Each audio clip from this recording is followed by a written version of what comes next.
Welcome back to the Gridiron Grind with Andrew and Lance. Today we're going to do our week 9 game picks. We're already in week 9. This season's chugging along. It's a lot of fun. We're about halfway through. Um, but first, Lance, how did last week go again? I forget who had the advantage last week. It just left my mind. It was like totally last week. I forget who won. You talking about your 5 point victory where I'm up by like 50 points? Yes, that one. Yeah, that one. Right. The emphasis probably on the first part, I'm sure. Yeah, that second part where I'm down by over 50, that doesn't matter. It just matters the weekly win. I got my Mm, second weekly right. win of the year. Good to know. Yes. Neither one of us did all that great, but I did a little bit less not that great, if that makes sense. Yeah, that's fair. Yeah, that was last week was rough, man. I just so many games that just I know, and unexpectedly. it seemed last week seemed like, okay, this one's a win. This one's a win. Upset here. There's always upsets, but the upsets last week were like, really? The Falcons are going to lose to the Dolphins? And the Jets are going to get their first win? Huh. Well, all right. Yeah, yeah. But I mean, this week, Andrew, my picks are 100% correct. So are mine. So are mine. hmm I will say, so there's 14 games. Um, my confidence from about 7 to 14, I felt really good about. My 1 to Mhm. 6, I'm like, man, I could go either way. So we'll see how it goes. I'm just laughing because I'm pretty sure we will differ on a point range for at least one game, and it'll be obvious why. But we'll get to it. We'll get to it. You think you know my strategy, don't you? You think you know my strategy. For one team in the NFL that has a giant G on their helmet, yes. It's actually not going to be that way this time. You'll see. You'll see. All right, let's Okay. dig into it. Let's jump right in. I'm too excited to do this. No more delaying the inevitable. Let's go. First up, Thursday night football, Ravens at Dolphins. Last week it sounded like Lamar Jackson was practicing, he's in line to play. Then all of a sudden they're like, "Oh, actually, no, he's not playing." I think there was a little investigation going on there. I don't know what's going to happen, but it was a little bit odd how the Ravens handled it. But this time it truly sounds like Lamar Jackson's going to play. But even if he didn't, they're playing the Dolphins, so I still would feel pretty decent that they have advantage in this game. Their defense is looking better. Derrick Henry's running all over the place as usual. And the Dolphins, they got a good win last week, but against a kind of suspect team at the Falcons. But that's still an impressive win. Got to give them credit. But I still don't believe in this team. Tua had 4 touchdowns that game. Awesome, great. But if you look at his numbers, he has 15 touchdowns and 10 interceptions. That's no bueno. No bueno right there. That already has 10 picks in 8 games. That that's kind of eh. Devon Achane's doing what he can do, but this offense is okay, but their defense usually isn't. I don't see how the Dolphins have any chance in this game, honestly. I have this as a Ravens win, and I got this as a confidence level of 8. And the only reason it's an 8 is because the ones above it are almost locks, in my opinion. So I got the Ravens confidence of 8. I went with Ravens and a confidence of, give me a second, of 11. Okay.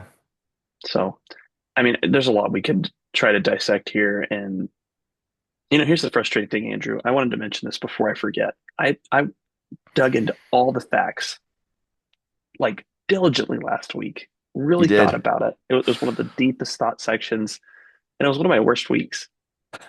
Right? And it's like, I felt like it was karma. I felt like life was just like, it doesn't matter what you pick, just pick. So, I looked at a couple of things and I was just like, whatever. But yes, I'm gonna pick the Ravens. Man, Yeah, if the Ravens lose this game, they lose the division. That's my hot I take. can agree with that. I can agree with that. This is, I mean, pretty much every game's a must win at this point, and especially this one, and then especially when they get back to the division games. So yeah. I can agree with that. Yep. Yeah, I but mean, I'm it's just still crazy. my point from last episode. I'm still picking the Ravens to win this division. I'm doing it. I don't believe I in the mean, Steelers, and the Ravens have an easier schedule, so I'm doing it. yeah, I don't know. I just, yeah, it's a struggle. It's a struggle. But anyway, Hmm. we should keep going. I think we've dug into everything we need to on this game. Yeah, there's not really a whole lot to highlight in that one.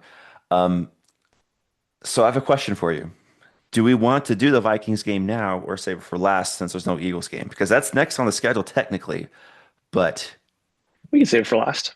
Why not? okay. I don't know Okay, if there's I like really that. what's the Monday night matchup again? I can't remember. Cowboys, Uh, Cardinals. oh goodness, this Yeah. week, man, I just felt like it was just yeah. I was hoping for some better matchups, and Hmm. yeah, it's a bit of a down There's a week for couple the de NFL, I'd say. there's a couple good ones, a couple interesting ones, but overall it's like, yeah. Yeah, just a slight down week, which Hmm. happens. But yeah, no, I'm good. Yeah, we could do the Vikings last. I'm good with that. Okay, we'll settle them for last. So next we'll go to Bears at Bengals. This one is kind of interesting. The Bears, they had a difficult loss last week. Their offense just couldn't get going against the Ravens, and the Ravens come off their bye. Got to give them credit. They're rested. They're ready to play. Caleb Williams is on a back-to-back games where he's kind of like, what's going on a little bit here? It's not looking all that great. But I still think that he's still a really good quarterback. Ben Johnson's going to get this offense going, and this is a great get-right game if your offense is struggling. Play against the Bengals. And on the Bengals side, it sounds like Joe Flacco might not be playing in this game. He has a little Right. bit of an injury, which Hmm. is a little concerning. But this league is so strange. It's so strange. There's a few games this week that you're like, yeah, that's obviously a win. And this obviously should be a Bears win. And I'm going to pick them to win. But I don't have high confidence because this league is strange. So Jamar Chase can easily win this game for them because the Bears defense isn't great either. And Jamar Hmm. Chase is on a heater right now. He's playing really well. They got the run game going a little bit. Chase Brown's getting more involved. They still have T. Higgins. This is at Cincinnati.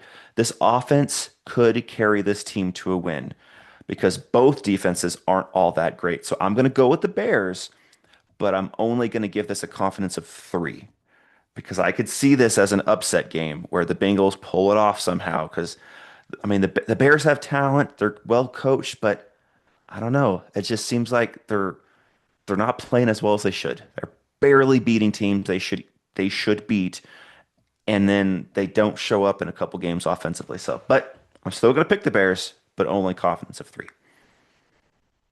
I got the Bears' confidence of one, and I think it's for all the reasons you just laid out. If Joe Flacco is out of the game, then that changes things drastically to Yeah, me. for sure. Because it's 50-50, I left it a confidence of one. Um, just trying to think if there's anything else to highlight in this matchup. Um, the Bears really got to start picking up wins if they want to compete for the Hmm. playoffs. They're not in danger right now, but 4-3, you're kind of on that tipping point where if you really want to get a Yeah. playoff spot, you really got to start locking in and no more losing. Like you really have to be like, hey, this is it. We have got to go on a winning streak now. Hmm. Um, but yeah, been a very interesting stretch. So we'll see how it And the goes. thing with the Bears is 3 of their 4 losses are in division. They have a loss Right. against the Vikings, loss against the Lions, loss against the Packers. So that's really Well, going to hurt. and the part that's like, yeah, it hurts division, but the thing you have to think about from the Bears are not winning the division. What they're going to Right. get is if they get anything is a wild card, and that double hurts because it not only hurts your divisional standing, it hurts your NFC record standing. Right. That's Right. where it's really painful. Hmm. Yeah, and they still have a game against the Lions, still have a game against the Packers, and their Vikings matchup is at Minnesota, which I mean, we'll see what Minnesota looks like right now, but Hmm. at Minnesota is an advantage, so that will probably be a coin flip when that matchup happens. So Yep. they have to win this game because their schedule isn't easy. I did have them as my confidence 1, but I did move them to a 3 this morning whenever I dug more into that Joe Mm. Flacco stuff, it's like, yeah, I'm gonna move this as a three because if it's Jake Browning, then we've seen the Jake Browning experience and it's not been good. Um, but we'll go to our next matchup here, and this one is, I mean, we probably won't have to talk about this much. It's Panthers at Packers. Packers are getting a bye week this week, basically. So probably what's going to happen is this is obviously a Packers win. So the way the NFL is going this year, the Panthers are going to somehow win this game. That's just how it's going to happen. That's how this league is. I don't get it. It makes no sense that the Panthers could win this game, but watch it happen. I'm definitely not picking that. Um, Bryce Young sounds like he's going to play this game, so that's good. Mhm. Andy Dalton's hurt. He plays one game and he gets hurt. That's okay. That's how the Is league is that sometimes. is that the backup trend right now? I I just feel like guess backups so. are going in and then they go in and they get injured and then hmm Like, oh, yeah. can't do it, coach.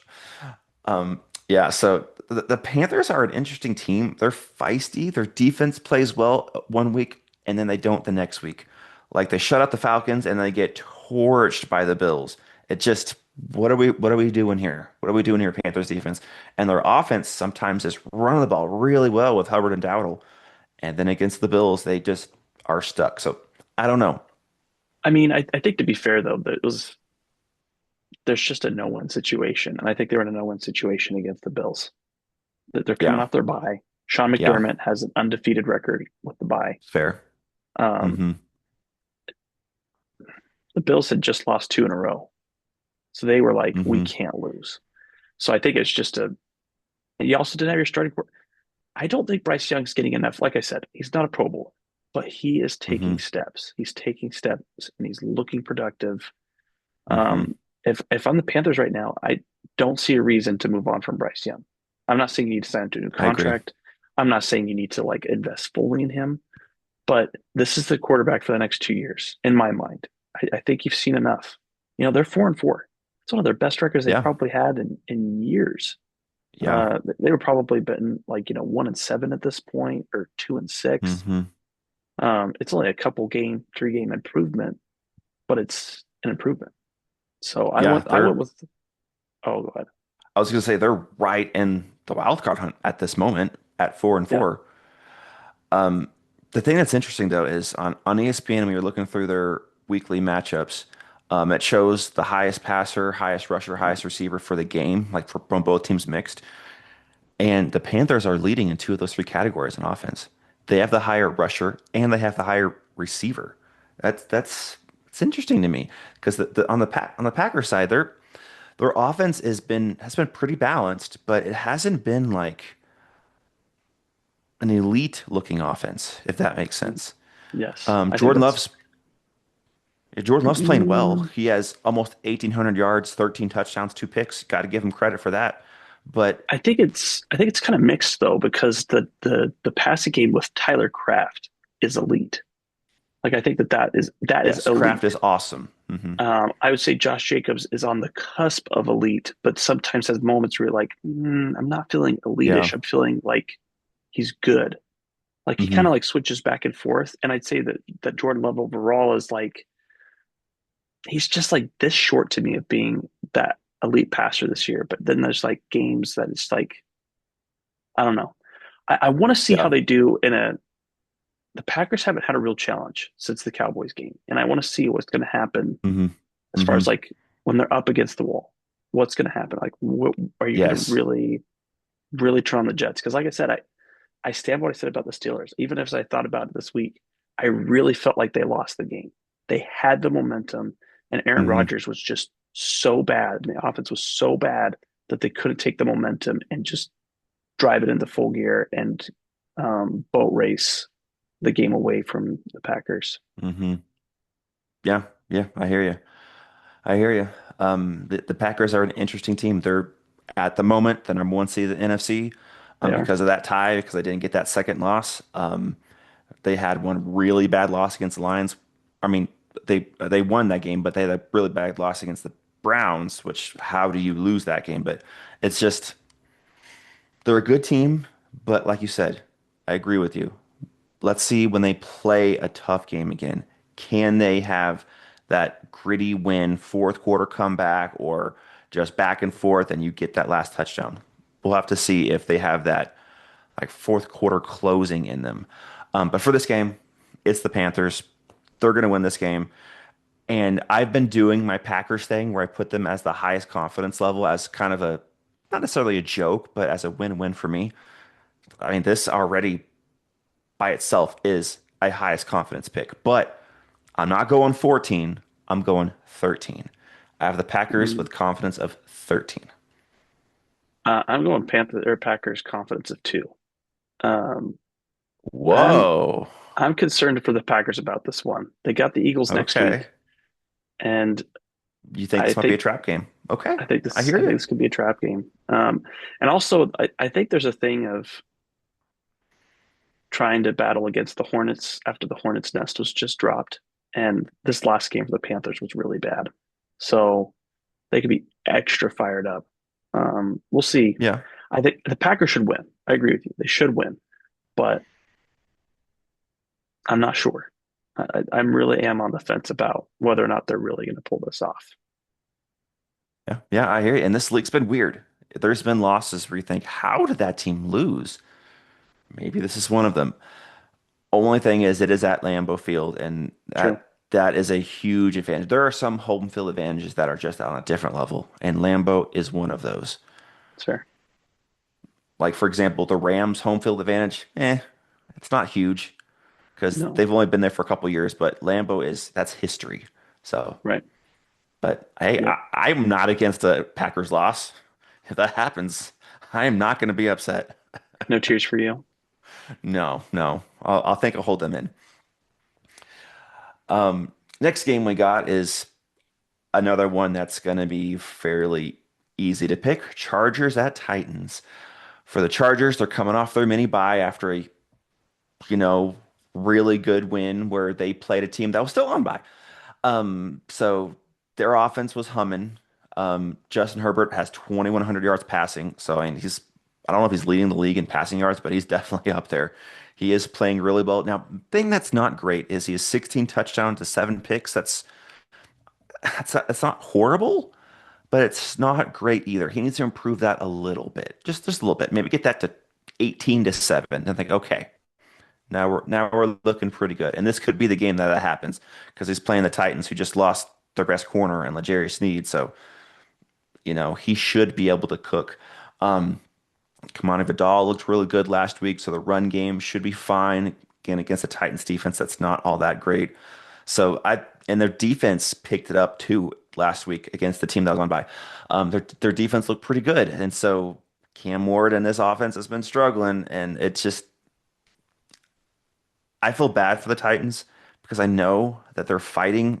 Cam Ward's trying, but they just don't have any talent, and they're going to have a top three pick again, and I mean, most likely they're gonna have calls to trade that pick and get a lot of talent back, a lot of draft capital. So Titan fans, couple years, you guys might have something because I think Cam Ward showed enough signs of life where you can move forward with him to be your starter for the next 10 years or so. He has talent. He just needs help. And right now he doesn't have it. This is at Tennessee, but that's not going to really change anything. I have the Chargers winning this game. And, and let me get back here. This is my confidence of 11. Again, only because there were three other games where I couldn't put them under, but Chargers confidence 11. Yeah, I think that you highlighted a lot of good things. And one thing I am kind of interested in with the Chargers is they're still struggling with the turnover margin. They're still at a -3 for their turnover margin. That's not good. That's a Yeah, really big no, problem. And there's typically two signs that your team's going to really struggle as the year goes on. One is turnover margin. One is how are you doing, or actually three. And then the second one is yards per game, of your yards per game compared to your opponent's yard per game. And the last one is time of hmm possession. Time of possession, the Chargers are doing great. Points per game, the Chargers are doing okay. But it's the turnovers that really concern me. So yeah, I don't know. I'm concerned that Herbert's almost at 10 interceptions. That's not good. yeah, He has got to get that turned around. So I think they win, but I do think it's a sign of caution for moving forward with the Chargers. I'm not. not super confident in this team. If they don't clean up the turnovers, that's a really big problem. But I still went with the Chargers. I went with a high confidence of 14 for me, only because the fact the Titans are just they're such a mess right Yeah. now. Yeah. Yeah. I hear you. I hear you. All right. Look at me, Andrew, Next busting up. out stats, and I'm not even saying I was going to bust out stats. Hey, I appreciate the stats. That's fun. Last episode, you were the stats guy. I was the feelings guy, so it kind of worked. Next up, again, probably an easy pick because of how bad the Falcons looked, is Falcons at Patriots. For the Falcons, it sounds like Penix is going to play this game, which I'm sure that their coaching staff saw how Kirk Cousins looked and they're like, hey, let's pull a giant, let's pull a day ball. I don't care how you're feeling, Penix, you're back out there. Which that still was wild how they did that, the Jackson Dart in that game. Go concussion protocol. Nope, nope, nope, you're good. Go back out there. That's crazy. But for the Falcons, they got to get their run game going. They have to. Bijan has to get over 20 total touches, not just rushes, but total touches, and get over 100 total yards for them to have a realistic chance of winning pretty much any game. He's got to be their main guy. And if he gets bottled up, they're in trouble.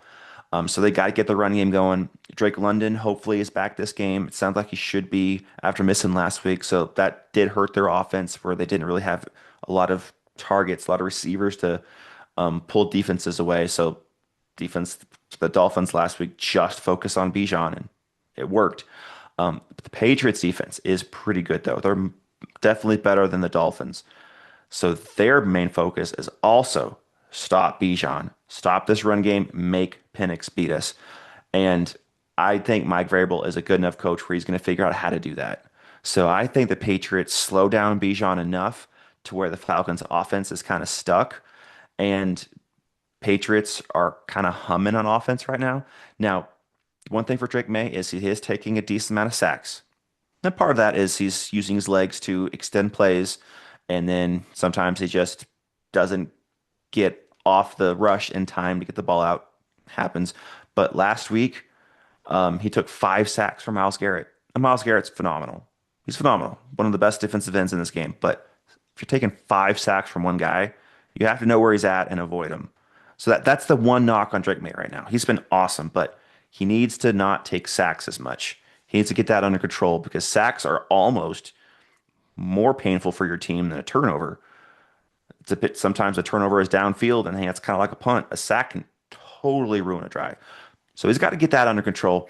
And it sounds like Ramondre Stevenson is also dealing with a little bit of injury. He missed practice on Wednesday. So that could be something. I still feel like the Patriots should win this game. I have this as a high confidence, confidence of 10, but this could be one of those crazy games to where the situation could be right for the Falcons, where they might surprise some people because they have a good pass rush, and Drake May has been taking a little bit too much on the sack side. And without Ramondre Stevenson, the run game probably is going to be a little lessened. So I got my radar out for this one, but I'm still picking Patriots. That's a confidence of 10 because they are the much better team. Confidence of 9 for me, and it's for all the reasons you said. Um, yeah, I'm out on the Falcons. I'm out. Yeah. I'm no longer a believer that they can figure things out. And things have just been so weird for Penix. I thought he would play a little better hmm this year, and so far, it feels like it's just more of the same. Yeah, I And have something to add to that. I'll let you finish, but I have something to add to that. I just think that that's like, for instance, Bryce Young, Penix, definitely Bryce Young for me. I agree. I agree. The thing I was going to add to it is I think, and it's still too early to say for sure because McCarthy's played one game, 1.5 games healthy. But I think Michael Penix has been the most disappointing first round pick of that draft because Agreed. he's had a lot of games under his belt. He should be better by now. And it doesn't look like he's comfortable. It doesn't look like he's understanding what he's seeing and he's making quick decisions. He just looks like he's like, I think that's right. And then he throws the ball. I don't know, something feels off. And I would say because he started so many games, he has been the most disappointing round one draft pick of that draft last year. Well, I'm trying to think, Andrew, who's their offensive coordinator? Oh goodness. Um, Zach Robinson, that's right. Okay, But I, yeah, I I don't think Zach Robinson has done that well as the offensive coordinator. that's And fair. this is the hard part. When they hired Raheem Morris, my thought was you better get a dang good offensive coordinator because Raheem Morris is not an Mm-hmm. offensive coach. It's not his strength. It's not his. I don't think he's ever been considered balanced. He typically can bring a good defensive game, but Mm-hmm. they have to figure out the offensive coordinator situation. And I think, to me, if the season ended today, I would let Robinson go and go find a new offensive coordinator. It's fair. I think that's one of your only Yeah. chances of if you really think Raheem Morris can lead your team to victory. If you really feel like he's Mm-hmm. a good enough guy, and it's tough, man. Um, they're talking about Robert Saleh again as a head coaching candidate. That's great. What are you going to do about offense? Because the last time we tried this, it didn't work. Mm-hmm. And you can blame the Jets organization, and that's fine. I understand that, but there's Mm-hmm. something to say for the fact that you have to be a competent person on both sides of the ball to be successful. Yeah. Yeah, I agree. I agree. Great point. Defensive head coaches, they need a coordinator on offense that is legit. And same with the opposite. Offensive coordinators need a legit defensive coordinator. Well, I mean, just think about it. Look at the Seahawks, for example, under Kubiak, and how successful they've been. That the total Mm-hmm. credit has to go to Kubiak because this offensive Mm-hmm. line is largely the same. Only Zabel is the biggest difference between this offense between Right. last year and this year, as far as the line. And Darnold deserves credit too, and JSN deserves credit, but um, Kubiak is putting them in position to be successful. And I don't think you're seeing that in the Falcons right now. They just have a great running Mm-hmm. back that helps masks up and scotch tapes the issues they Right. have. Yeah. Yeah. I agree. Great points. Yeah, Patriots should definitely win this game. I'm just again, I have higher confidence than you do. I have a 10, but this is on my radar as one of those could be a surprise game just because of how the matchup works with Falcons have Mhm. shown a good pass rush. Drake May has shown to take a little bit too many sacks, and with the Ramondre Stevenson possible injury, it's just like, But yeah, Patriots should still win this game. Yep. Next up, we have the 49ers at the Giants. 49ers coming off that really difficult loss that somehow they did show up against the Texans. I just don't get that. So they're going to be fired up. They're going to be hopefully ready to play because they can't afford to lose again, especially in the division they're in, where everyone's playing well but the Cardinals. So they have to get back on track. I don't know if it matters if it's Mac Jones or Brock Purdy. I'm not even looking at that anymore. I'm not looking at the injury thing because they're basically the same guy. I'm looking at the rest of their team. So McCaffrey didn't really have a great game last week, but that was against a really good Texans defense. The Giants' run defense isn't quite on that level, and Saquon just showed what you can do against the Giants' defense on the run game. So I think McCaffrey should get going. And it's kind of wild because, again, ESPN shows the top three leaders, and the leading rusher in this game for both teams, which makes sense because the Giants have injuries, is Christian McCaffrey. But the leading receiver for both teams is also Christian McCaffrey. He is the leading receiver on the 49ers right now, which is just crazy. He has more receiving yards than he has rushing yards. I mean, what more can this man do? He's been phenomenal. So I think he is going to take over this game. He is Mhm. going to be the catalyst. This game's probably going to be a little closer than people might anticipate because we both love Jackson Dart. He has that factor. He's gonna be a legit quarterback moving forward. He's gonna have some bumps and bruises like any rookie does. This might be one of his bumps games, but overall, he's been playing really well. The loss of Cam Scadaboo is gonna really hurt. Tyron Trace Jr. is a fine running back, but he doesn't have that energy, that just gusto, that liveliness that Scadaboo has. So that's gonna be a big loss. San Francisco's going to want to make sure they win this game to keep up. I have them winning. Not high confidence, though, because the Giants are a feisty team and it's at New York, but I have the 49ers with a confidence of 7. I went with the 49ers confidence of 4, and it's really Okay. just the Jackson Dart factor. One thing that's interesting that I didn't think about, I heard the Sun Eagles podcast last week. Jackson Dart has been checked for a concussion in the past 3 of 4 games. Ooh, that's not good. That's That is not not great. good. And if Yeah. and, just to clarify for those that don't follow concussion protocol, you have to have reasonable suspicion to check for the concussion. They don't Hmm. just do it willy nilly. Some type of contact to the head, some type of maybe slow to get up. It takes a lot to spur that type of process. So Hmm. I think the Giants, telling you, Andrew, I don't know why Dable is still in New York. It makes no sense. That this guy, I don't know what it is. I don't understand why there's such a struggle, but this is not the guy that's going to develop Dart to me. I don't feel it. I I don't. agree. I I mean, agree. and to me, like, I'm watching the year and I'm watching the Colts. I'm watching Daniel Jones, and I'm wondering why can't we get why can't we even get 25% of what he's doing right now in Indianapolis? Besides one season, sure, I'll give you that. But besides that, Hmm. why couldn't we get that type of performance? Hmm. And I don't know. Saquon Hmm. Barkley really stuck up for him in that interview I read. I was really shocked about it. So picking the 49ers, I just this is a squirrely team this year. This doesn't feel like a deep run team. This feels like a team that squeaks in the playoffs and gets kicked out because of injury issues. That's fair. It's fair. Mainly on the defense because their offense is getting healthy, but they are missing some big pieces on defense. Like Fred Warner, Nick Bosa, both done for the year. That hurts. Mm-hmm.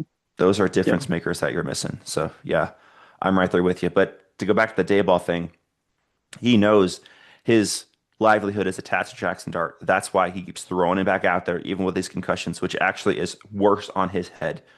He should be gone for multiple reasons, but the way he's using Jackson Dart, his health should be another reason. Like if I'm the owner and of this team and your future is putting at risk because your coach is wanting him to get out there even when he's not healthy, I'm not letting that keep going. I am squashing that immediately or you're gone kind of thing because he's my future, not you, Dayball. Yeah. Yeah. So we'll see what happens. Hopefully Jackson Dart can continue to be healthy because he's been a lot of fun. A lot of fun. Next up, I'm interested to see your confidence level in this game. Colts at Steelers. On paper, this could be a really fun game because technically the Steelers do still have a winning record and it's at Pittsburgh, but I don't think either one of us really believe in them. Not fully.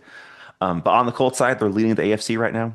Their one loss is again, I've been, beating this dead horse, but it's because of a really dumb play by their receiver who dropped the ball before he crossed the end zone. I do believe if he doesn't do that, Colts find a way to win that game against the Rams. But maybe I'm mistaken in that, but that still should not have happened. But they've been playing. Colts are playing really well. Daniel Jones, 13 touchdowns to 3 picks. That's great. You love to see that. That ratio is phenomenal. It's almost 4-1. It's just that's really really good. Love to see Mm-hmm. it. 2,000 yards passing. He's doing really well there. He's run the ball a little bit, but their big thing is their MVP candidate, which I kind of am saddened that both their quarterback and running back are playing so well because they're going to kind of probably eat into each other's votes. So I don't think either one's going to actually win. But Jonathan Taylor should be a legit consideration. He should be top three. It should be basically like Baker Mayfield, Jonathan Taylor, maybe like a Drake I put May. Drake May. Maybe those should be your That'd be my top number three. three. Mm-hmm. But I just unfortunately he's not a quarterback, so that's going to hurt his chances. And Daniel Jones is playing so well. I don't think he's going to win it, but he definitely should be strongly considered because he's been phenomenal. He has 12 rushing touchdowns. He has more rushing touchdowns than some teams probably have total touchdowns. I mean, he's been so good this year. He has 850 yards rushing, and even their rookie tight end, Tyler Warren, has been kind of under the radar. He's like the third best tight end in fantasy right now. He's been so good. This team's just humming on all levels, and their defense is actually playing above average. It's not like an elite defense, but it's playing above average. It's making plays when it needs to. And on the Steelers side, coming off that tough loss against the Packers, where Aaron Rodgers looked like he was a 41-year-old quarterback. Oh yeah, he is. He's a check down merchant. All teams are seeing that now. So he needs to change that. He needs to start chunking it deep a little bit, make defenses honest so they don't bite on the underneath.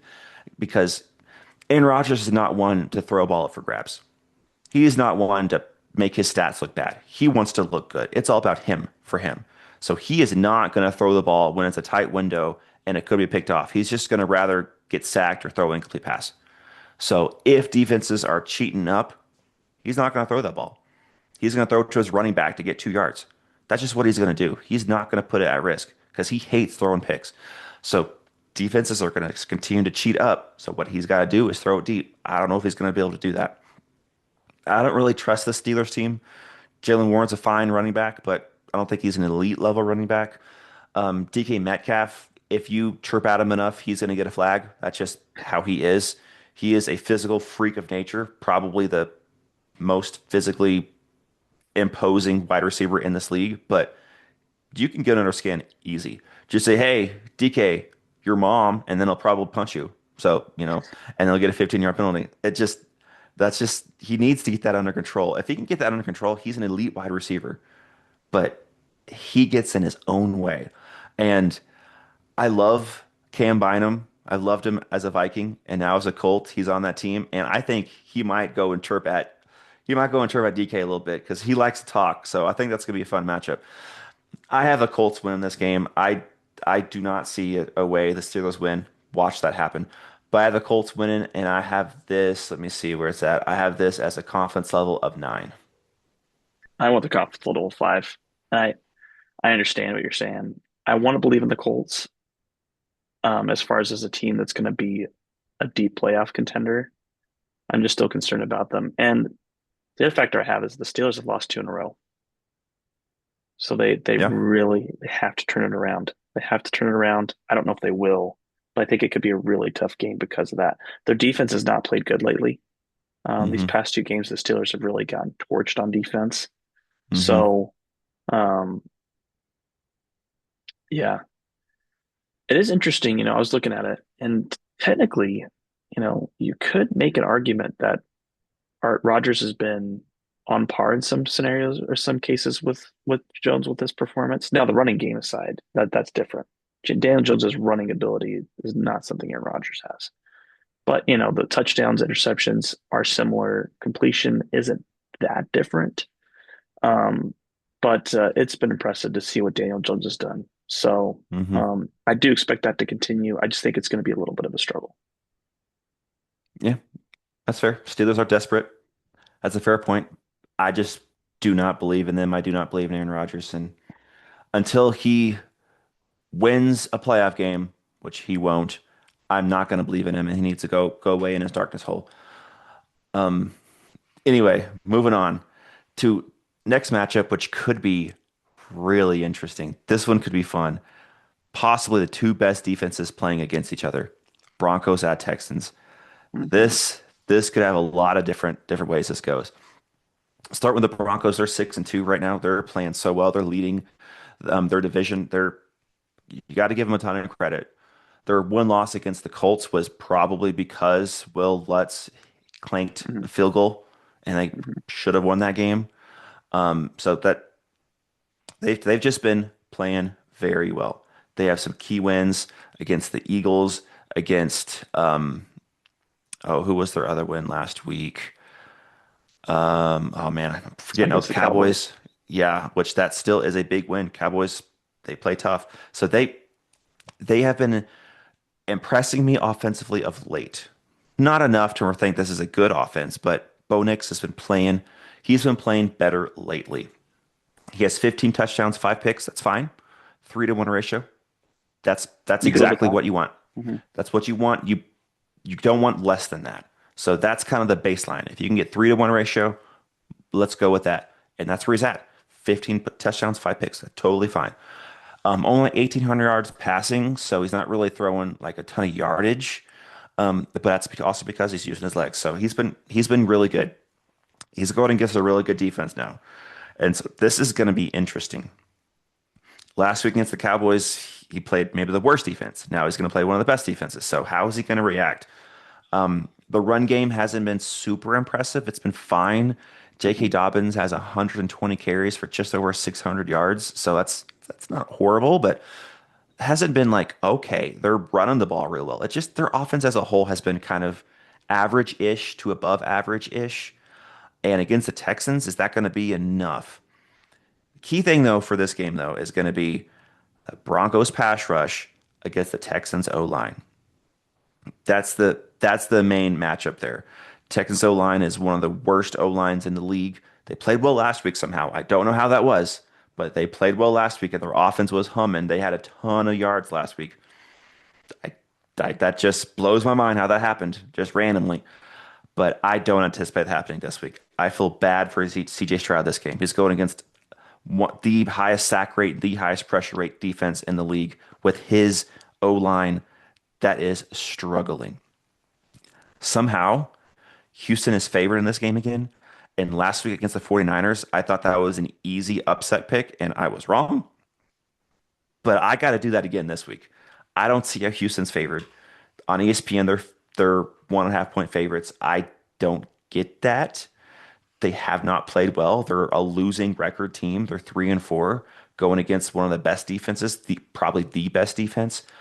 But saying all that, this still could be a little dicey both ways. I have the Broncos winning, but only a confidence of 6. Yeah, I went with the Broncos confidence of 6 too. So I'm in the Okay. same boat. Um, Things that I'm just thinking about though is this defense of the Broncos, 36 sacks, man. So Hmm. many sacks, so many.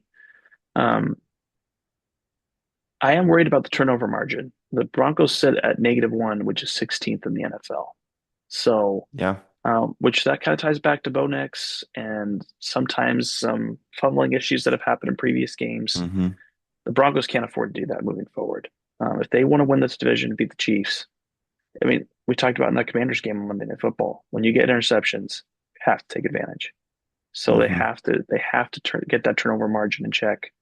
But I do think that the Broncos are poised to win this one. So here's the crazy thing, though: the Texans are fourth in time of possession. They have a 32-25 average. This should be a better team. They shouldn't be 3-4. Hmm. Hmm. I really think it just comes down to just some inexplicably bad offensive series that just Yeah. make it impossible for the defense to keep them in it. The Rams game, um, the Seahawks game. There are several examples I can think of where it's like, man, you guys should have won. The Buccaneers Um, game. yeah, yeah, absolutely. So I don't know what to make of this team right now, and um, I think they're competing for a playoff spot, and man, that's going to be tough in the AFC, man. It's tough in the AFC. Hmm. You got the Chargers, you got the Chiefs, you got the Broncos, Patriots, Bills. That's 5 teams right there. You're talking about for playoffs. You only got two Hmm. more spots. Um, Yep. Ravens, Steelers, one of those two are making it. by default. Right. Yeah. So, Hmm. yep. And one other key thing that is in the Texans' favor is Pat Surtain got hurt last week and is He going to did. be out for possibly a few weeks. Like two Yeah. to 3 weeks is probably about what it is. That's kind of big. So Nico Collins should be back from his concussion. He won't have Pat Surtain on him. So he might get open, but that's still not going to help that O line. Mhm. All right, next up, we might differ on this one. I'm curious. Jacksonville at the Raiders. So Jacksonville come off their bye. Actually, both teams are coming off their bye, so they're both rested. So that's kind of a even advantage for both of them. But last time we saw Jacksonville was overseas, where Travis Hunter had a coming out party. Is that going to continue? Hopefully it does because it needs to. He showed what he could do on the football field if you gave him an actual chance. And what I was kind of thinking going in is you got to pick one, offense or defense. And at first they were kind of splitting, and neither one was working. The last time they played in London, he was playing mostly on offense. He played a few defensive snaps. He had a couple breakups of Devontae Adams, I believe it was, but he was playing almost all offensive snaps, which was good. That's what they need to do. It needs to be like if there's 60 snaps on both sides of the game, he needs to be like 50 offense and like 10 to 15 defense. something in those range. That he could thrive both ways. Hmm. And it was really good. I think he what 2 touchdowns that game. It was awesome. He played really well. Brian Thomas Jr. needs to get things going again. I don't know what's going on with him. He got a little dinged up, which another part of the reason why Travis Hunter was targeted so much is because he missed part of that game. But even without his injury, he hasn't been playing all that well this year. Is that because of Trevor Lawrence not finding him and not throwing accurate balls? Partially. Is that because he's been dropping some balls? Partially. So that connection needs to get going for this team to have success. Their defense has been playing well, kept them in games. Their run game's been playing well, kept them in games. But for them to actually compete, they need Trevor Lawrence to be TJ to happen.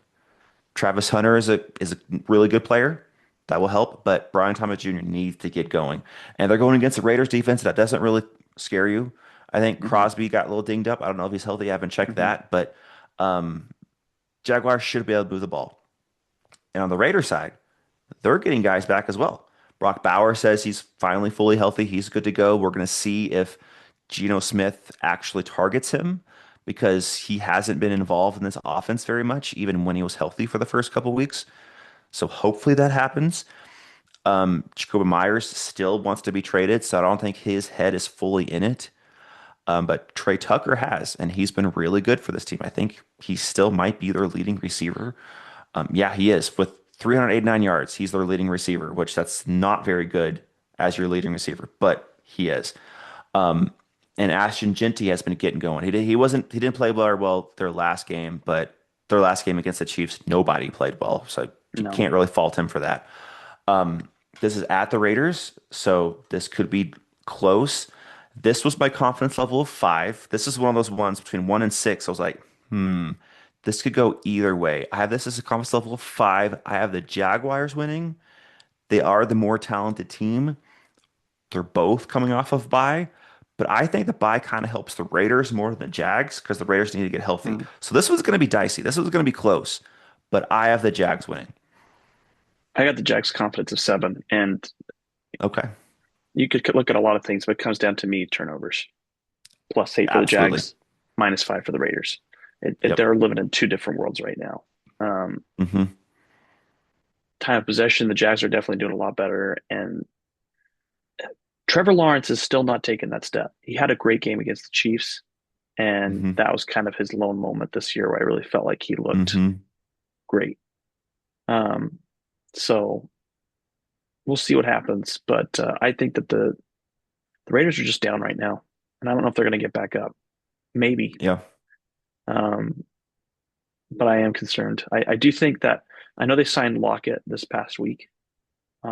um, to a contract, and to me, that's a sign of we just didn't invest enough in the wide receiver room, and that's on the Yeah. GM. If you're having to make a midseason wide receiver addition for someone like Lockett, you just mismanaged your resources. And Lockett's cooked. He's like 33, 34 years old. He's not going to do anything. I kind of see it more as Lockett had no other choice, but hey, Pete, can I play for you? Yeah, we'll give you 500K or some cheap deal, and you'll be our fourth string receiver. And they probably see the writing on the wall where Myers might get dealt. So they needed another receiver in the room just to have a full room. So I kind of see it more along those lines because it's not like they were pursuing Lockett. Lockett got released. And if they traded for Lockett, then I'm right there with you 100%. But he just got released. He was just available. So Pete's like, hey, let's pick him up. Why not? That's kind of where I see that as. I think multiple things can be true. I think it can be true that the situation's worked out, but also the fact that you also didn't address your wide receiver room. Yeah, that's Like fair. like Trey Turner's not a true number two. I mean I said at the beginning of the year that I feel like Trey Turner is a great like he has the potential to be a great number three, but they need Hmm. another receiver. Like if they could have gotten a true number one and dropped down Myers and Turner to the 2 and the 3, they'd look Hmm. very different as an offense to me. But the I would problem agree with is that for sure. that they're going up against, the number one corner for Myers and the number two corner for Turner. And as a result, it's making it more inconsistent for their performances. Hmm. Yeah, yeah, for sure. And they didn't really address it in the draft.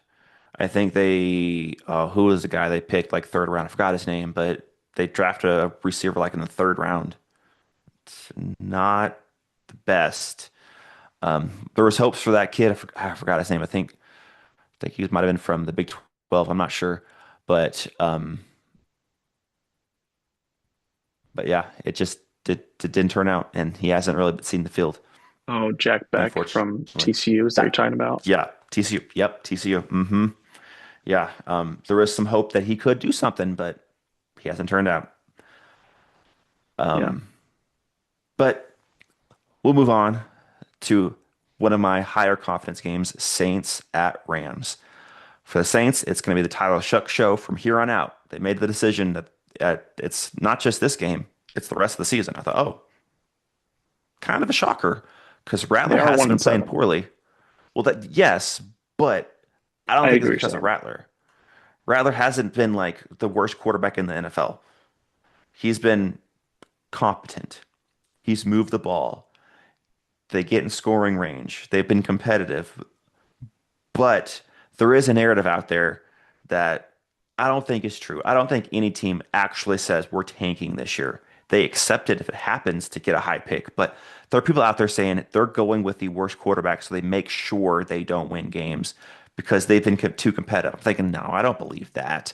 I think it's more along the lines of they see what Rattler is. They know what he can do.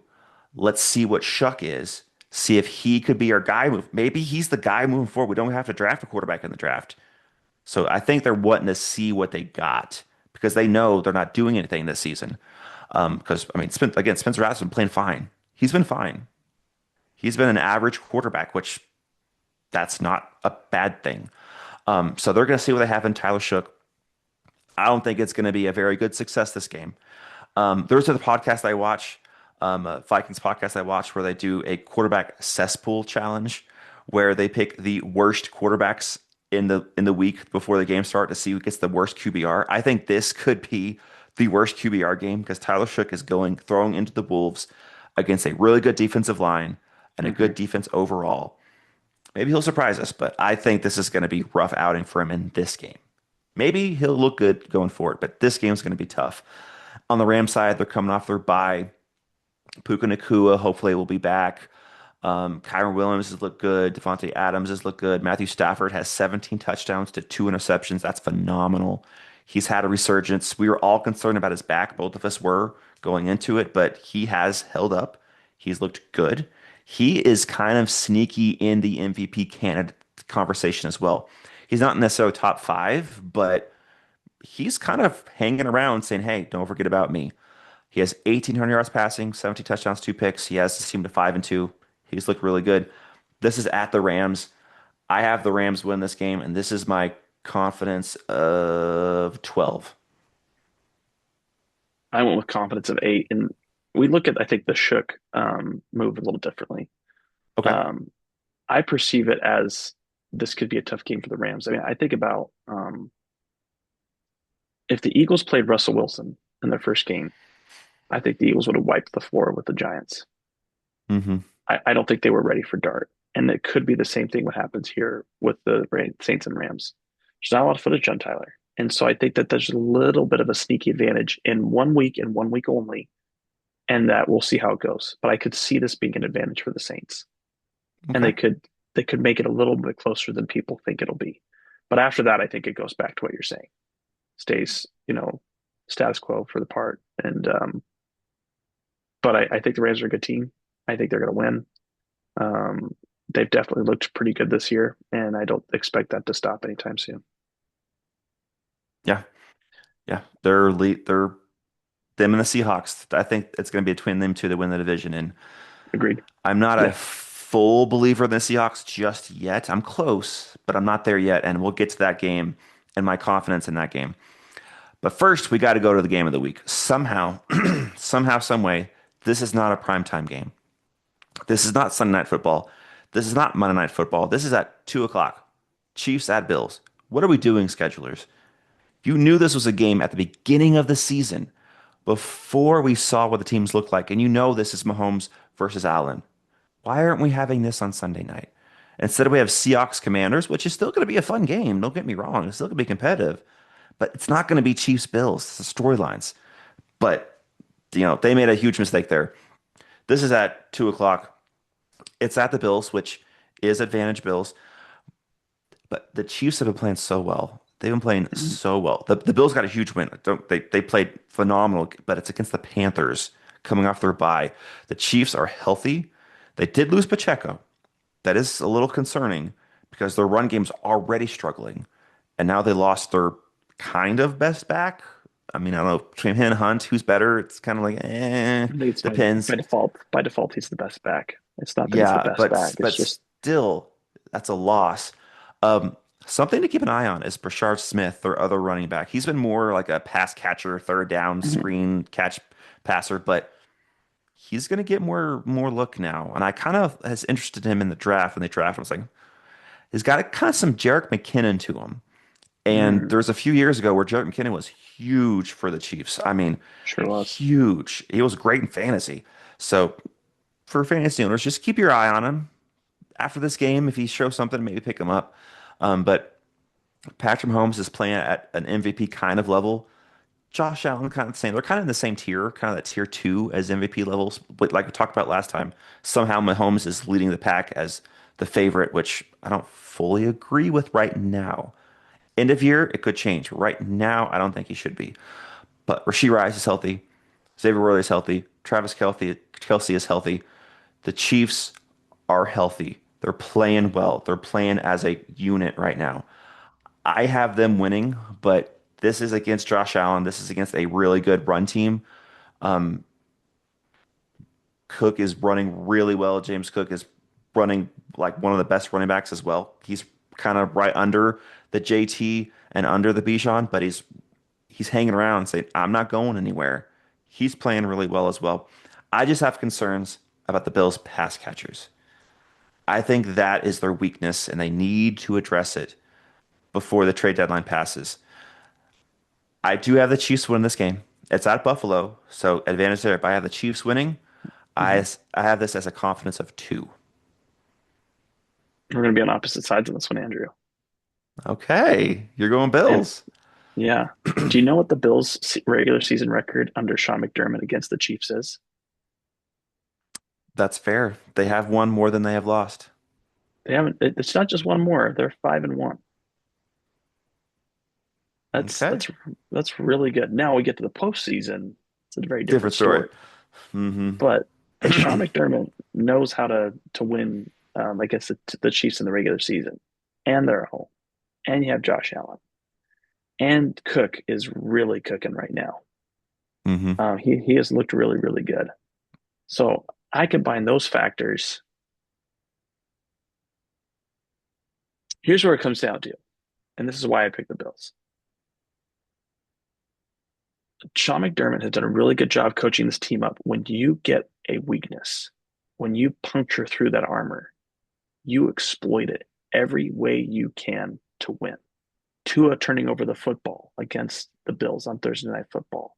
The Bills take it and drive it down their throat and Hmm. completely take the Dolphins out of the game. I believe that Sean McDermott and his team would do that. They would take out the Chiefs if there's any opportunity. We saw last game there's a couple of turnovers. People are saying that it's not Mahomes' fault. I think at least one of those interceptions was on Mahomes. The other one, maybe 60-40. But he has some blame on that interception too. I think that's going to happen again. And I think that the Bills will capitalize. I'm not saying the Bills are a good defense, but I think they're a disciplined team. Like they really try their best to put themselves in position to win. And so all those factors combined, they're at home. I think the Pacheco loss is bigger than some people might think. Hmm. Because to me, if I'm another team, I'm like, well, I'm just going to worry about the pass game. If Pacheco's out, your run game is already suspect. Like I'm just going to really devote myself to defending against the pass. So I'm going with the Bills' confidence of 10. I know that's weird. I know that's surprising, but Okay. 5-1, man. He's 5-1 against the Bills or the Chiefs. All I'm gonna say is you just said that at the beginning of this episode. The last week you brought all those stats and it didn't turn out. That's all I'm saying. That's all I'm saying. I hear you. I they have the Bills are like the new Bengals for the Chiefs regular season. Yeah. So we'll see. I could be totally wrong, Andrew, and I could end up costing myself like 8 points here or 10 points. So we'll see.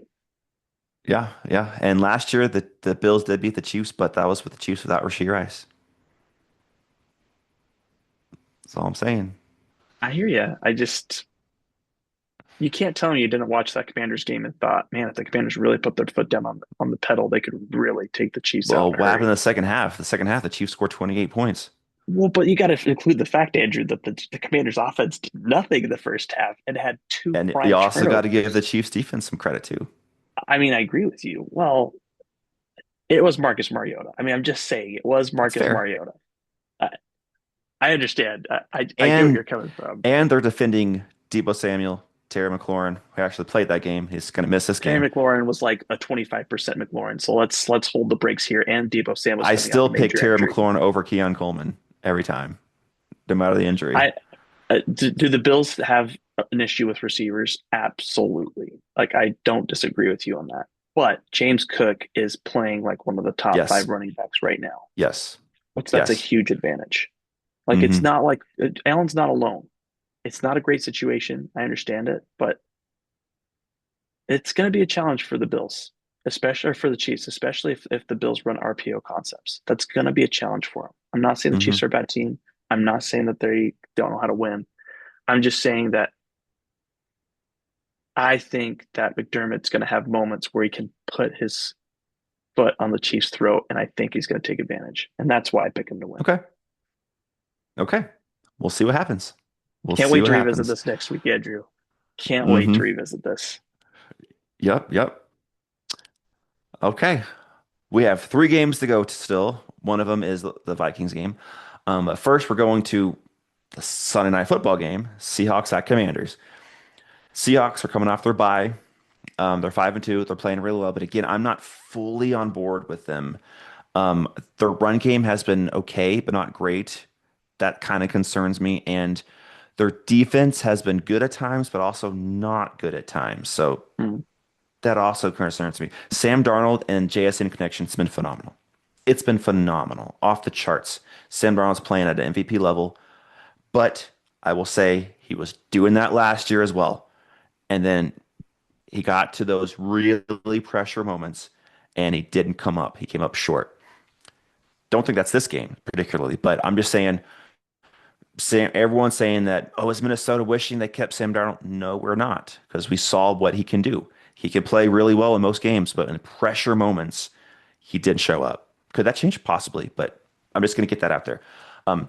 But Seahawks are playing really well. Good team. I'm just not fully bought in yet. I need to see a little bit more overall.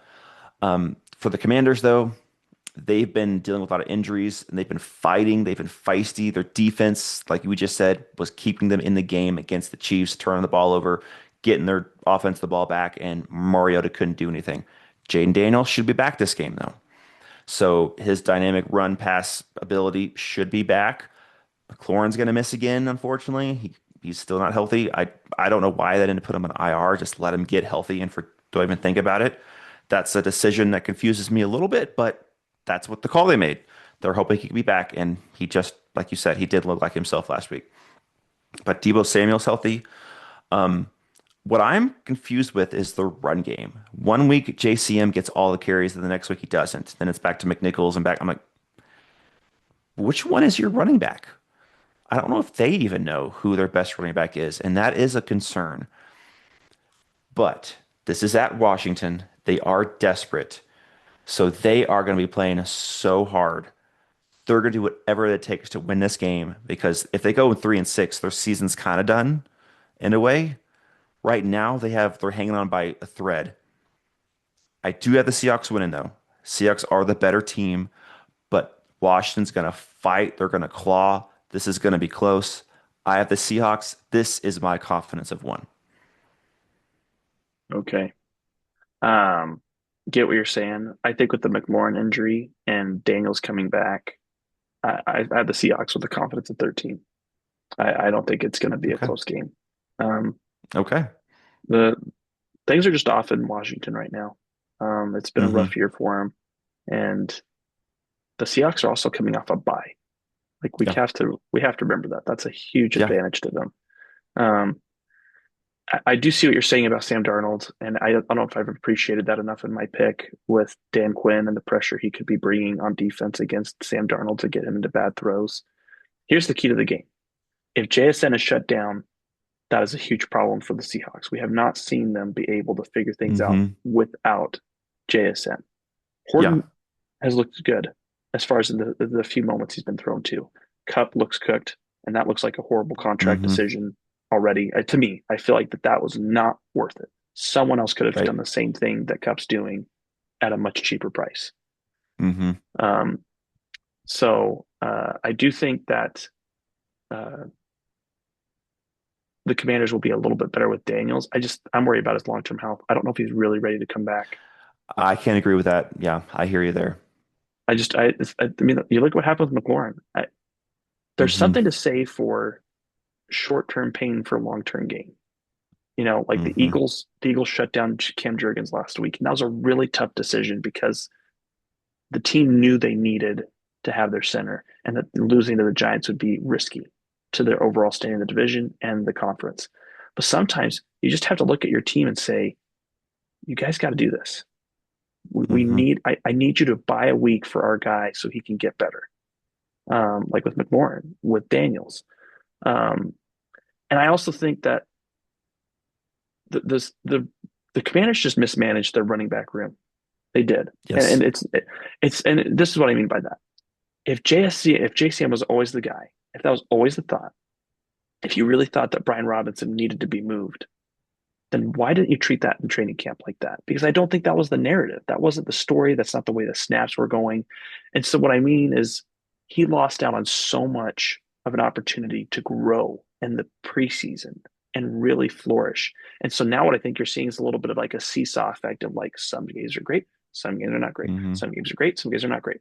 And I don't think that would have happened as much if he had a more ramp up time into the workload to really prepare Yeah. himself. And so I just think you're seeing a mismanagement of resources. And I only got a sixth round pick, man. It still drives me nuts. They only got a sixth for him. It's just not enough. Keep him. Someone would sign Hmm. him if, because I think isn't he a free agent next year, or does he have another year left? Probably. I I think think he's a probably free this agent was his next last year. year. Yeah, Uh, Someone would have signed him for more than that. I mean, you would have even got a Mhm. fifth round pick comp wise, I think, from Possibly. Robinson, Yeah. because it doesn't take much to get to that threshold, or at least a Hmm. sixth. So, but I like what the Seahawks are doing right now. And as long as JSN's cooking, they win. Hmm. Yeah. Yeah. I hear you. I hear you. I just think the desperation mode that they're in is gonna keep this That's game fair. close, but Seahawks should still win this game. They are the better team. All right, moving on to our fun Monday night football matchup. Cardinals at Cowboys. Two great teams. Not really. Um, for the Cardinals, since it's the Cardinals, this is going to be a close game, almost guaranteed. It's going to be like a one-score game late in the fourth quarter. That's how they play every single time. Against the Packers, when they're way outmatched, they almost win that game. Against the Panthers, when the Panthers weren't quite playing that well, beginning of the year, they should have outmatched them. Very close game. They barely win. So that's just what this team is. They're an average football team that plays to their competition.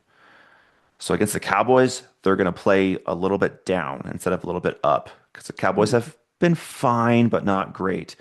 Um, Kyler Murray should be back this game, but I don't know if that's an improvement because he hasn't looked great this year. And Jacoby Brissett actually looked decent the two games he was in. I'm not gonna lie, he moved the ball. They scored touchdowns. Marvin Harrison Jr. should also be back this game, but again, I don't know if that's a positive or a negative because Harrison Jr. and Kyler Murray have not been on the same page, and that's a problem. That is a problem. Cardinals defense has been playing pretty well, keeping them in games, but now they're going against a really good offense. And it's at Jerry World. I just don't believe in the Cardinals, man. They need to show me something. They need to start putting some good tape out there, and they haven't done it. They're competitive, but they just don't know how to win. And that kind of starts with quarterback, head coach. Mm-hmm. It goes on both of them. When your team is competitive, you have talent, and you're playing close in every single game, but you're not winning, that's coach, that's quarterback. That is on them. They're the crunch time people that need to get wins. And when you're not doing it, they take the L on that. If your team's getting blown out, that's multiple things, multiple reasons why. But when it's close, competitive, and you're just losing, that's on that. For the Cowboys, their defense is like the worst in the league. We've touched on that a lot. So the Cardinals probably can move the ball decently, but the Cowboys' offense should be good enough. Javonte Williams has been great, over 600 yards rushing, 8 touchdowns. Dak Prescott, 16 TDs, 5 interceptions. That's a great ratio, over 2,000 yards passing. CeeDee Lamb's healthy. George Pickens is playing really well. Cowboys should win this game, but again, it's the Cardinals, so it's going to be close. Could the Cardinals win? Sure, but I have the Cowboys winning with the confidence of 4. I think I went around the same territory. I went with confidence of three. Couple of things that are interesting to me. I didn't really appreciate until I looked at the matchup this week that George Pickens has 285 more rushing or passing yards than or receiving yards than CeeDee Lamb, which I get with Hmm. injury. That should be obvious, right? It should be obvious he has 685 yards, but man, he has Hmm. 685 yards. It's been an impressive pickup, even though he's Uh, on a 1 year last year of his deal, and uh he could walk next year. It's been a really good pickup for their offense. Yeah, it's really helped him out. I mean, 6 touchdowns. I mean, he's looked like a Hmm. beast. Hmm. Dak Prescott's kind of par for the course of 3-to-1 ratio for touchdown to interception. So I don't know if there's more I really wanted to get into on this matchup other than the disparity in points per game. I mean, 30.8 for the Cowboys, 21.9 for the Cardinals. Uh, That's huge. it's a really big problem. Um, there's other things you could dig into as well. I'm not a believer in the Cardinals right now. I don't see it. Hmm. I thought they were going to be better. And the defense, I'd say, has been okay. It's really just the offense They has have, been. But this yeah. goes back to what I talked about, right, with the Falcons example. I've never really said that Jonathan Gannon's a bad defensive coach. I think he's okay. I think he's fine. But what's he providing on offense? Because the offense right now is not clicking. And this is another example of a Hmm. team that went defensive route, trying to develop a quarterback because Kyler Murray was never developed under Kingsbury. Um, Hmm. just a weird situation, man. Weird situation. And yeah, I think the Cardinals will lose again. Yeah, yeah, I agree. And it's sad because they have a lot of talent on the team, but they're Sure just do. not a unit. Um, they'll have a high draft pick. Maybe they're going to move on from Kyler. We'll see. Yeah. But next game, let's get to it. Vikings at Lions. This is an 11 o'clock game. It's not the last game of the week. So we did this opposite, but only because it's the Vikings and they're playing this week and the Eagles have a bye.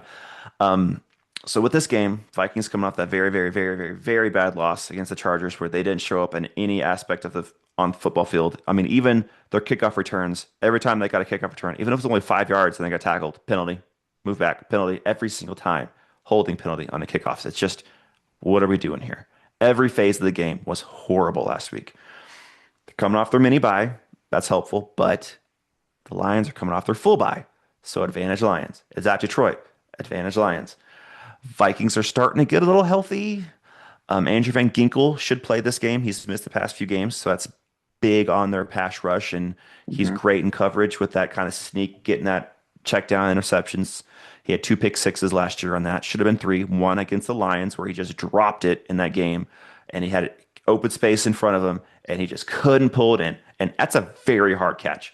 I'm Hmm. not discrediting him and dogging on him. That's a very hard catch to all of a sudden pop out and catch it and then run. And he just dropped it. Where if he caught it, he takes that to the house. He's great at that. So that's a big gain for us. JJ McCarthy is fully healthy, so that's an improvement. But what's KOC going to do? Is he going to call the right kind of game? Is he going to kind of PG it down, so to speak, have it kind of vanilla-ish, at least at first, get JJ McCarthy in rhythm, then kind of open it back up? Is he going to do that? I don't have confidence. I'm hopeful, but I don't have confidence in that. The Vikings definitely have a lot of great pass catchers, obviously.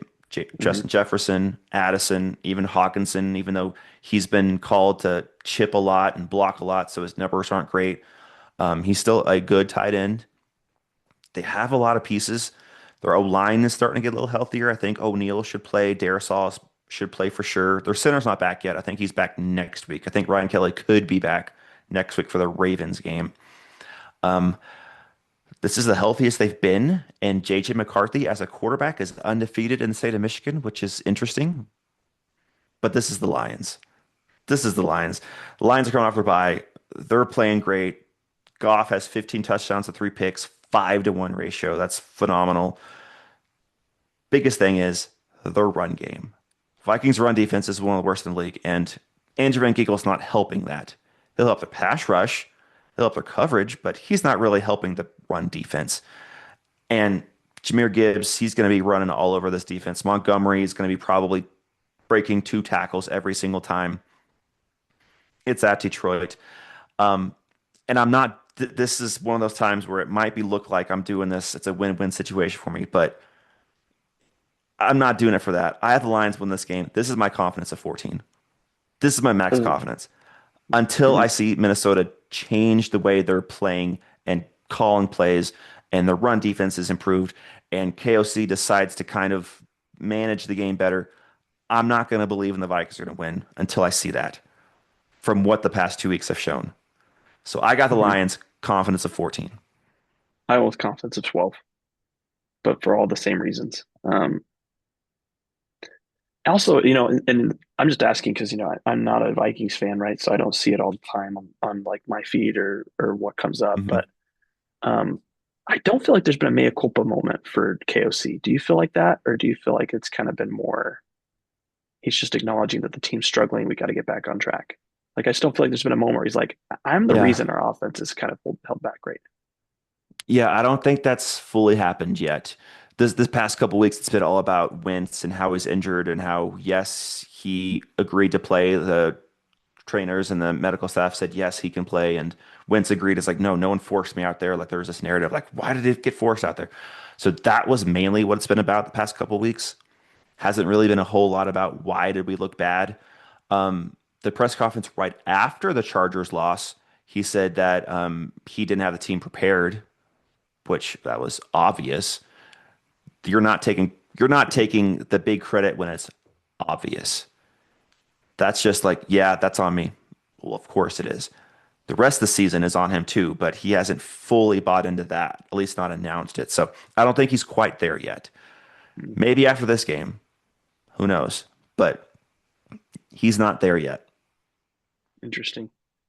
I think that's a big part for being successful. He really needs to take ownership. Hmm. He really needs to accept his role. But I mean, it's there's more to it than that, and McCarthy will certainly help. Um, so they need to get the running game going. That's the big thing I want to Yeah. see. And until that Yeah. happens, the Lions are so good. Jared Goff is definitely an MVP conversation type candidate. Um, Another Crazy great thing is he year. only has 1,600 yards passing. That's really low, but Yeah, 15 I mean, TDs to 3 picks is awesome. I feel like that's what really matters to me. Hmm. It's the Yeah. are the interceptions low? Are you getting lots of touchdowns? That's what I think really matters because Jalen Hurts is in a similar boat for passing yards, but his running Hmm. yards are a lot more up, and he has 5 touchdowns running. But I think the reason why Goss in the conversation, and I think it's a very warranted conversation, they switched out offensive coordinators. He's not missing a beat. This was supposedly just the Ben Hmm. Johnson doll, right?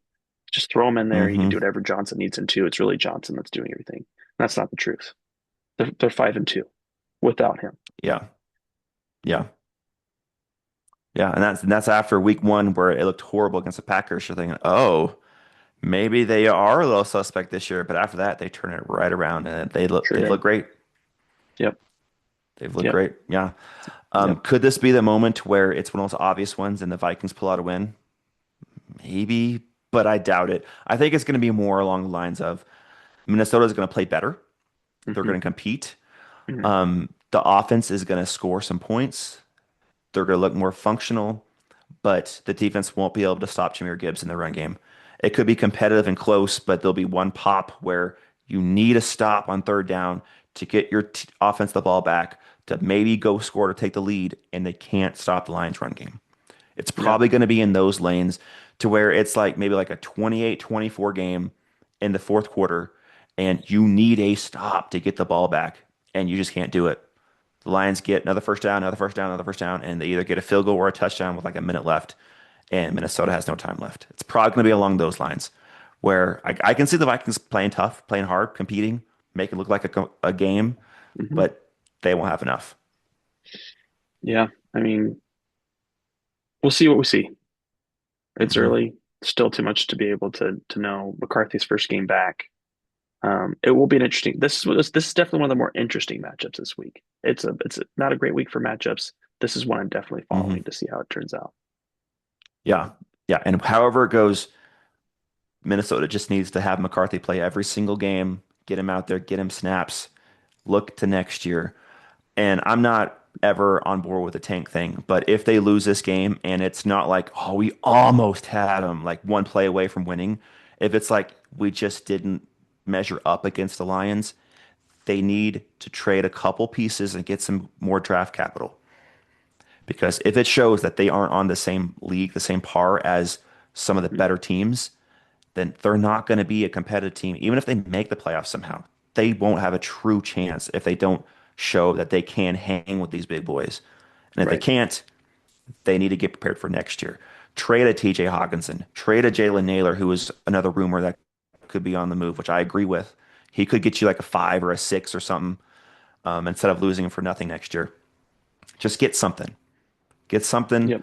trade a couple of veterans that you're not going to bring back next year, and then look at the draft, maybe move around the board, get some more ammunition, and try to be better next year. Yep. Agreed. Now, if they win somehow, some way, and it's a miracle, then I'm not upset if they're buyers because hey, we just beat the Lions. McCarthy looked great. Let's see what we can do this year. I'm on board with that, but that'd be a miracle if they pull this off. It'd be a big win. So Hmm. yeah, we'll see what happens, man. There's still a lot of time left, and I was looking at the records. I mean, yeah, they're 12th in the NFC, but it's so mixed in between. The range of Yeah, teams, and so we'll see. We'll see what happens. There's still a lot of time left, and we'll see how it all unfolds. absolutely. Well, that's all I had for this week. You got anything else you wanted to add? No, that's it. Looking forward to next week, man. Packers Eagles. Can't wait. 2 weeks from Yes. now, that is the matchup of next week. Like in general, Hmm. I just think it's tush push angle, Lambeau Field, Eagles and Packers competing for number one seed positioning in the NFC. Hmm. Going to Hmm. be good, and the Bucks and the Patriots play each other next week. Like that's going to Hmm. be a great game. I can't even remember the other ones. I was just looking at the schedule. I mean, but I'm so excited for next week. Next week's going to be such a great week. It's gonna be Um, fun. it's going to be week 10. It's crazy. We'll Hmm. already be in week 10. Um, Yep. so yeah, and the Rams and the 49ers are going to play each other. Like that should be an interesting game. Hmm. Jaguars, Texans are going to play each other. That should be an interesting Hmm. game. There's a lot of games I'm excited about for next week, so that'll be good. Can't wait, man. It's gonna be fun. It's gonna be fun. Well, thank you guys for joining us on this episode of the Gridiron Grind with Andrew and Lance. Be sure to like, subscribe, and comment, and we will see you next time. We'll see everybody.